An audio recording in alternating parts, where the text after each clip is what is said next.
Now, of course, as we were about to complete the fan cams, we thought, what's missing here? What's missing? We're trying to upload all the fan cams. I'm thinking, IP Vanish, guys. What's going on? We can't let them watch the fan cams without mentioning IP Vanish. The best VPN on the whole planet. It doesn't get better.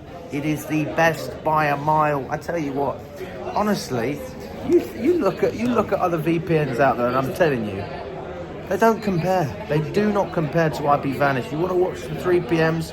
Click that link below, scan the QR code on screen, get an 83% discount as well. All right? Get down there, people, and enjoy the fan cams. Hello, everyone from Chelsea Fan TV. Hope you're all doing well. Chelsea won, Arsenal won in the Premier League. Nina, it's very cold. I'm glad to see you wearing just a regular Chelsea blue scarf. I'm seeing people with half and half half and half. Not even scarves, it's t-shirts. People are wearing 50% what is going on here? But listen, the points are all shared today. We were desperate to win, they were desperate to win. How are we feeling after that? Well, you know what? Probably a little bit frustrated, actually. But what does that say about the performance today if we're talking that we were a man down from minute 38 and we're talking about being disappointed walking away with a draw because we could have won? Yeah. And we could have, Alex, and we probably should have. So, if anything, Arsenal should feel very lucky today they're walking away with a point from Stamford Bridge because it was all about us today. We lost our best player. Minute 38, we lost our best player and we were still out there and we were still creating problems, still going at them. We made less substitutions as well than them, which is actually insane. So, I mean, a lot went wrong for them, but a lot went right. But ultimately, our standards are now higher. So we really are talking, we should have won that game. We really, really should have. We were creating chances. We were absolutely all over them. And I think everyone understood how big this game was, and we didn't fear. It was such a different game in terms of management from going down, one man down from Man United a few weeks ago. And that's all down to Enzo Maresca because he genuinely believed by seeing the weaknesses that Arsenal were displaying before the red card even, that this was a team we could get at, and we totally were. We were so comfortable. It really was all us, and I'm just gutted that we got sort of Caicedo sent off because maybe we should have. But I do have a theory. I think if Liam Delap was in the position that João Pedro was with that one-on-one opportunity that João Pedro for some reason or another didn't take, he would have put the ball at the back of the net, and potentially you're talking about a different game. Yeah. It's not even about putting it in the net, it's about having a shot in the first place. Yeah, take the hit. But I don't know, he seemed a bit void of confidence in that moment. But yeah, I think in terms of performance, brilliant. Absolutely brilliant. I think there's so much positive to take from this, and what I will say is that we have seen Arsenal at their optimum, right? Their best team. Yeah, now they're arguing obviously Gabriel and Saliba are out. However, we've seen what the best team looks like. But with Chelsea, we still have Cole Palmer to return. We still have our best centre-back in Levi Colwill to return. We still have Esteval to start game in, game out. So there's so much more that can improve with this Chelsea team, and that gives me faith, Alex, that we can absolutely be up there, and there is so much more to come, and I think that is what we have to focus on today. It's still very early on in the season, but it's not like we've seen Chelsea at their very best. Yet here we are going toe-to-toe with the best teams out there, beating your Barcelonas, your PSGs, then sort of putting on that show against the current, what do I call them, leaders? You're going to give them like a proper... Well, I was going to say. I was going to say that we beat the Spain champions. We beat the Champions League champions and everyone else at Arsenal, current leaders. So there you go. Yeah. But again, Reece James, outstanding. I think that's probably one of the best performances we've seen, and we've had him at the club for so long. We've seen what the very best of Reece James can do, and for him to put on that performance, he was everywhere, absolutely everywhere. And Reece, take about the assists, the chances, the interceptions, the tackles. He was absolutely all over them, and honestly they were really struggling to cope and just didn't really have an answer to what threat Reece James was offering. Thomas Tuchel just walked us apparently. Super Tommy T. I bet he enjoyed that performance today. Yes, I'm sure he did. Speaking of Reece James and Tuchel, do you think that Tuchel might be thinking maybe I need to try and invert him at some point, or are you going to keep him bombing down the wings for England as well? Potentially. I mean, we saw he used Reece in a very different way, when we won the Champions League. And what you can say to that is you've got a versatile player there that can occupy any sort of position, that can do pretty much anything. And we didn't really favour that at the start when we saw this experiment play in, but actually now you're seeing against a more physical side, you need an extra body in there, especially against a very physical side like Arsenal Arsenal, it worked really well for us. So yeah, I thought Malo Gusto again was doing a job there. So I think between them, they were really, really, building a chemistry there. So really positive. I feel like we are seeing a new peak to Reece James that I didn't know could exist in the midfield. We saw him play in the midfield in the Championship for Wigan, and he was very good in that position. But coming to the Prem, different kettle of fish. Obviously, he was a wing back at his best for us at his peak. Yeah. But the standard that he was able to impose in that midfield, the level of physicality, the level of leadership, I saw him constantly going around trying to encourage other players. For me, today's an iconic day for Reece James. I don't know why, that's just me personally, but I feel like he has found a new level that makes me feel like I can fully justify a player like Andres Santos, who is an out-and-out midfielder, very good one as well, why I would still start James ahead of Santos, especially in games like this. Yeah, and also to all the big conversationers about Timber and Reece James.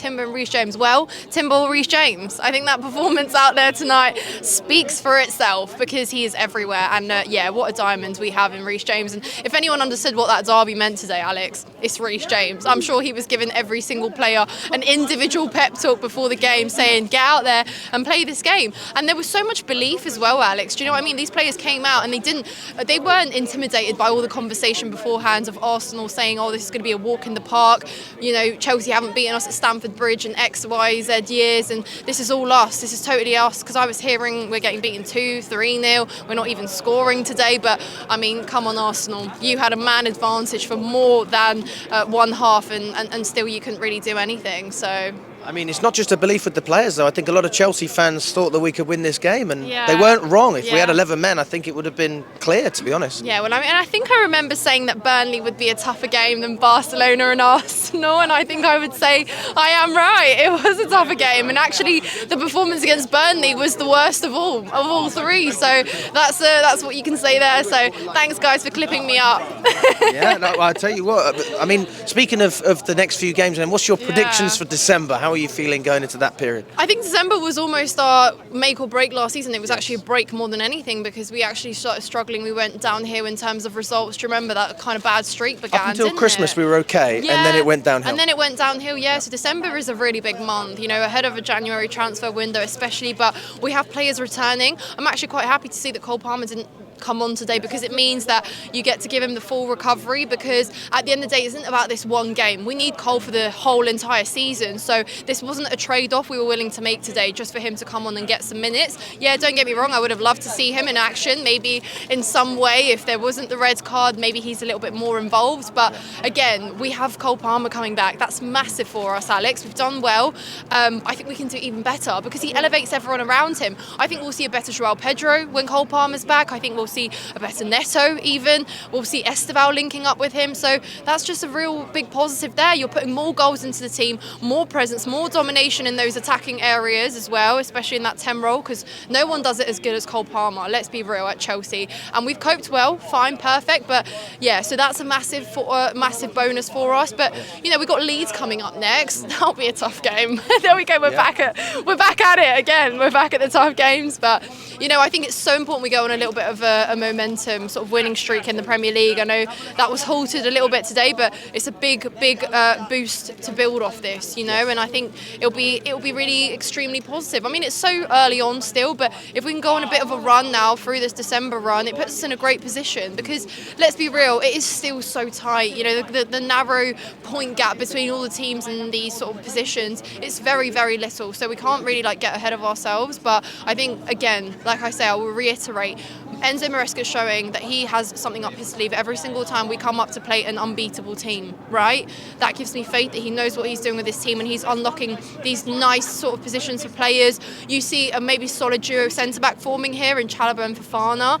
We were struggling at the start of the season to form that duo, but maybe that builds a little bit of chemistry now and you can work with a very solid defence like sort of Arsenal have built. And we always said, we don't have that because it's always chopping, changing. But as soon as you start building some sort of consistency in your squad, the performances will just keep getting better and better because you're seeing it now. You're seeing that they're comfortable with each other. We don't have this wholesale rotation of it being so crazy week in, week out. And Maresca's honestly just taking so many plaudits recently. This has been a really, really good week for him, I think, as a manager and as a tactician as well. Best week?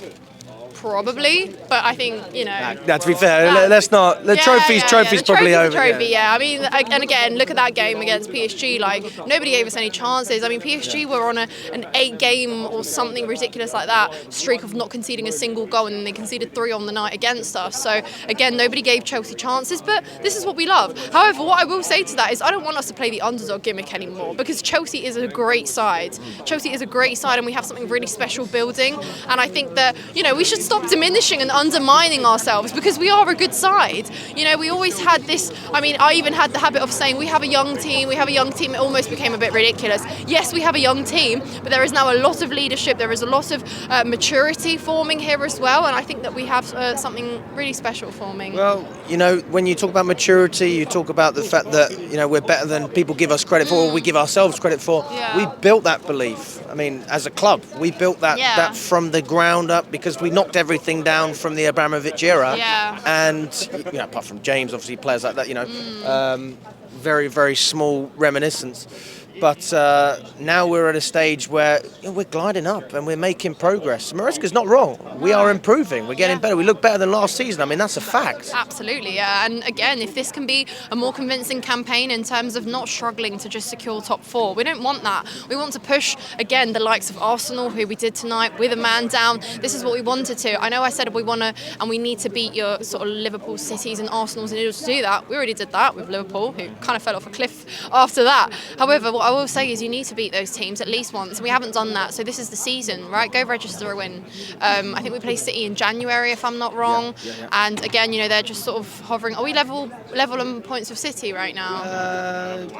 One ahead. Okay, one ahead. There you go. It is very tight, but like I said, in order to be at the top, be pushing those. But I just want Chelsea to go on a bit of a consistent run and focus entirely on ourselves. But yeah, I don't want this underdog gimmick anymore. We're a great side and we can compete with everyone. 100%. I think we're moving in a very good direction, Nina. And for me, I'm more worried about almost January, February than I am December, because it seems like December's manageable. It's just, can you keep it going? I mean, last season up to January we were okay. Yeah. So my thing is, can you push it forward into the new year? Then you're really challenging. I mean, I think we're already in the title race. People want to speak about whether we are, but we're in the conversation, and for me that's the race, right? Whether you finish first, second or third in the race is another discussion. What do we need to improve on, though? I mean, is there anything that still concerns you a little bit?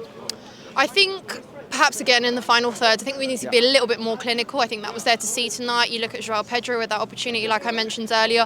Don't think about it, mate. You've scored some incredible goals over the Club World Cup. You scored harder goals than that opportunity. You know, you should have just put it away, because you absolutely could have, but that confidence needs to come back to him a little bit. But again, it's just like when you have the chance, just go for it. Neto skied a few as well today. It wasn't just quite there, but when you have the opportunity, we just need those killers again to come out and do that. Esteval tried as well in the first half, had some opportunities, so we just need players in that final third to back themselves to take a shot when they can. That's what it's about, because we have the creativity, we're doing the overloading, we're finding the pockets, we're doing the runs in behind and all the right things, but it just needs to get better in terms of finishing. I thought when Delap came on, he was a little bit shy at times, but he was getting marked out the game a little bit as well, so you'll have that when you're playing a team like Arsenal as well, but it's all about time. And again, it's like the fact that these players haven't hit their potential, and we're talking about still wanting more and we could see more. That's a great thing. I think it's a great place to be. So long may it continue. I think they're fulfilling a lot of that potential in large respects. Esteval as a good example. I think Caicedo, the back line with Fofana in there. Sanchez, oh my God, what a performance. You remember the chat outside West Ham 2 years ago? I do. All right, he's doing very well. And actually, I said this, in the last few games, he's become so good at collecting crosses, right? And he was doing that today as well. And arguably shutting down the biggest threat that Arsenal pose. You know, they were just collecting their crosses very comfortably. Not today, guys, not today. We were the ones who scored from a corner today. Really good finish by Trev. But yeah, again, it's like you can see that he can do it. It's always been about consistency, right? Because sometimes he